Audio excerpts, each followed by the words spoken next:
paano po tayo magpalit ng page name doon sa ating existing page para sa bagong business natin?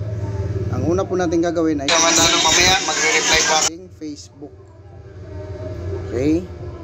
And kapag nakapag-login ka na, syempre pupunta ka dito sa pages mo. Click mo lang po yan. And then hanapin mo yung page na gusto mong palitan. For example, ito sa akin. So sample lang po ito. Dapat po is-switch account po. Okay? Yan. Pag nandiyan ka na, pindutin mo na lang ito. Then, pindutin mo ulit yan. Yung settings na yan. Sundan mo na lang po itong ating instruction. Yan.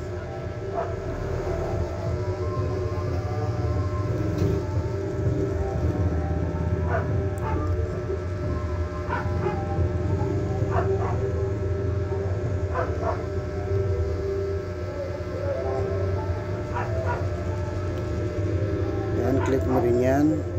At yan, pwede ka na magpalit. So, palitan mo na lang dito. Ito mismo.